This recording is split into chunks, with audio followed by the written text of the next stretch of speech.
अब हालांकि कुछ लोगों के ऊपर नीचे हो गया होगा, कोई बड़ी बात भी नहीं है, तो मैं इसको एक बार से रिवाइज कर देता हूँ। अब ये बन के बिल्कुल माल तैयार है, इस माल को केवल खाना है अपने को, है ना। देखिए समझिए, अपने हेडिंग जो लगाया था वो हेडिंग लगाया था हार्ड डिस्क, ठीक है। हार्ड डिस्क को शॉर्ट फॉर्म में हमने लिखवाया था HDD। आपसे सीधा पूछा जा सकता है कि HDD की फुल फॉर्म में क्या है, तो हम बताएंगे हार्ड डिस्क ड्राइव। पहली बात तो ये है। दूसरी बात, हार्ड डिस्क का जो मेन काम है वो डाटा को स्थायी रूप से सेव करना होता है। अब हार्ड डिस्क की कार्यप्रणाली देखते हैं, ये हार्ड डिस्क कैसे काम करती है, इसकी कार्यविधि पे फोकस डालते हैं। तो सबसे पहले हमने ये ध्यान दिया है कि इसके बीचों बीच में एक सेंट्रल शाफ्ट होती है जिसे अपन केंद्रीय धुरी कहते हैं। ये धुरी अपनी जगह पर घूमती रहती है और इसी धुरी पर डिस्क लगी रहती हैं।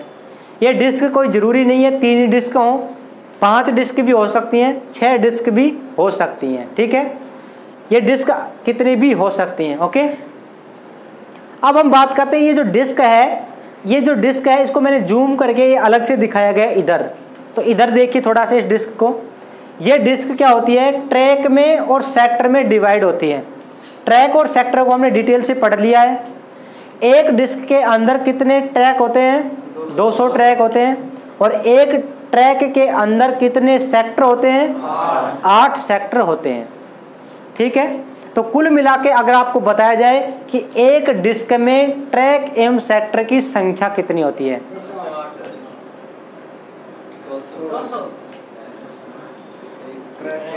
पड़ गए चक्कर में हैं।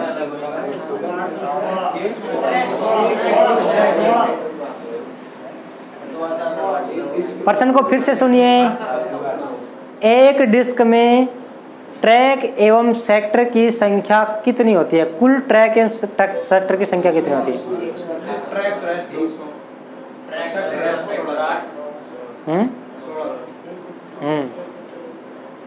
कितने हो गए?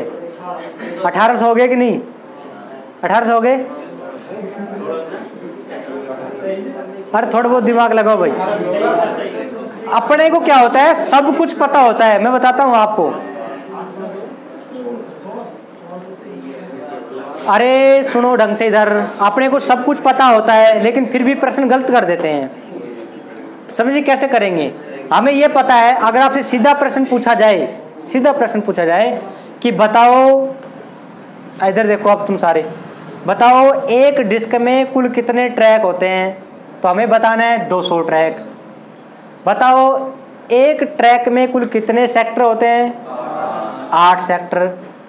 अब आपसे पूछा जाए बताओ एक डिस्क में कुल कितने सेक्टर होते हैं, तो पहले तो हमें ये पता है एक डिस्क में 200 ट्रैक होते हैं, है ना, और एक ट्रैक में 8 होते हैं। तो ये गुणा हो जाएंगे आपस में, हो जाएंगे कि नहीं? कितने हो जाएंगे? 1600। तो एक डिस्क में ट्रैक की संख्या कितनी हो गई, सेक्टर की संख्या कितनी हो गई, 1600, और ट्रैक की संख्या कितनी हो गई। अब मैंने क्या पूछा है, मैंने ये पूछा है कि बताओ एक डिस्क में ट्रैक एवं सेक्टर की संख्या कितनी है।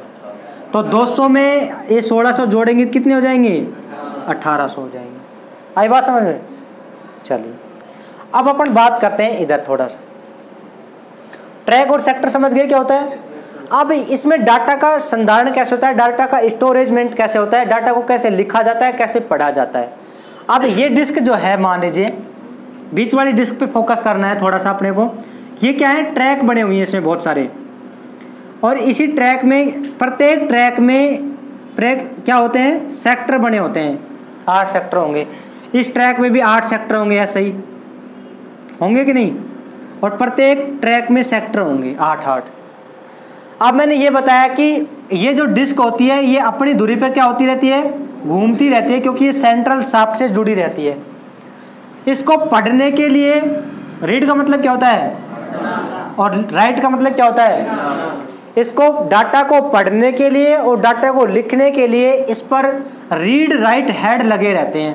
क्या लगे रहते हैं, रीड राइट हेड लगे रहते हैं। मैंने ये भी बताया है कि ये जो डिस्क होती है इनके दोनों ही साइड में डाटा लिखे जा सकते हैं, दोनों ही साइड में डाटा पढ़े जा सकते हैं। इस वजह से ट्रैक, ये जो रीड राइट हेड है ये कौन सी साइड में लगेंगे, दोनों ही साइड में लगेंगे। लेकिन ये बात भी ध्यान रखना है कि सबसे ऊपर वाली जो डिस्क रहेगी उसके एक साइड में ऊपर वाली सतह पर डाटा नहीं लिखा जाएगा, और जो सबसे नीचे वाली रहेगी उसके नीचे वाली सतह पर डाटा नहीं लिखा जाएगा। ठीक है। अब दूसरा प्रश्न यहाँ से क्या बनता है समझिए। मैंने ये कहा कि 6 डिस्क वाली हार्ड डिस्क, कितने डिस्क वाली? 6 डिस्क वाली हार्ड डिस्क में डाटा लिखे व पढ़े जाने वाली कुल सतहों की संख्या कितनी है? ढंग से समझो और फिर बताओ। 8, 10, 12 उपरोक्त सभी 10। क्यों? क्योंकि 6 सतह हैं, 6 डिस्क हैं, तो 6 डिस्क में एक डिस्क में 2 सतह रहेंगी, एक नीचे वाली एक ऊपर वाली, तो 6 दूनी कितनी होगी? 12 तो सतह होगी। लेकिन हमें ये पता है कि ना तो ऊपर वाले पे लिखा जाएगा और ना ही नीचे वाले पे, तो 2 घटा देंगे उसमें से, कितनी हो गई? 10। तो कभी भी ऐसे प्रश्न पूछे जाएं तो जितने डिस्क है, समझिएगा, जितनी डिस्क है उसको 2 से गुणा करेंगे और कितने घटा देंगे? 2 घटा देंगे, सतहों की संख्या निकल आएगी। जैसे 6 डिस्क हैं तो उसको 6 से 2 गुणा करेंगे, 2 घटा देंगे, कितनी आ गई? 10 सतहों पर डाटा लिखा जाएगा, 10 ही सतहों पर डाटा मिटाया जा सकेगा, और 10 ही सतहों पर रीड राइट हेड लगे रहेंगे। ठीक है। अब मैं दूसरा प्रश्न इसी को घुमा के बता देता हूँ आप। 6 जो डिस्क वाली जो हार्ड डिस्क है उसमें कुल कितने रीड राइट हेड लगे रहेंगे? 10 ही लगे रहेंगे, क्योंकि मैंने बताया जितनी सतहों पर डाटा लिखा जाएगा, जितनी सतहों पर डाटा पढ़ा जाएगा, उतने ही रीड राइट हेड लगे रहेंगे। बात आई समझ में? तो बताओ अब रीड राइट हेड का काम क्या हुआ? किसी डाटा को पढ़ना, किसी डाटा को लिखना। लेकिन बात ये आती है कि ये सारे ट्रैक और सेक्टर तक पहुंचेंगे कैसे? रीड राइट हेड मैंने इस लगा दिया, मान लीजिए मैंने ये बीच वाले पे लगा रखा है, 1 वाला ट्रैक, 2 वाला track, 3 number track, 4 number track, ऐसे लगा रखा है। तो ये एक समय में जब ये घूमेगी, हमने ये भी बताया कि सिलेंडर की मदद से हमने ये फिक्स कर रखी है बिल्कुल, तो एक समय में घूमेगी तो ये 2 नंबर का ही तो डाटा रीड होगा, 2 नंबर ट्रैक का डाटा ही तो रीड होगा, और इधर भी 2 ही नंबर का या 1 नंबर का डाटा रीड होगा घूमेगी जब। भाई मान लीजिए हमने डाटा यहाँ सेव कर रखा है, ये गाना हमने यहाँ सेव कर रखा है, अब ये कैसे बजेगा ये गाना? क्योंकि यहाँ तक तो रीड राइट हेड पहुँच ही नहीं पा रहा है। लेकिन हमें ये पता है कि ये डिस्क घूमेगी, और जैसे घूमेगी तो एक समय ऐसा आएगा ये डाटा घूमते घूमते इसी के नीचे से गुजरेगा, और जैसे ये इसके नीचे से गुजरेगा इसको रीड कर लेगा, ये कर लेगा रीड। और कोई भी डाटा लिखना होगा और यहाँ लिखना होगा तो ऐसे ही घूमेगा, जैसे ही इसके नीचे से गुजरेगा इसमें डाटा डाल देगा वो। बात आई समझ में?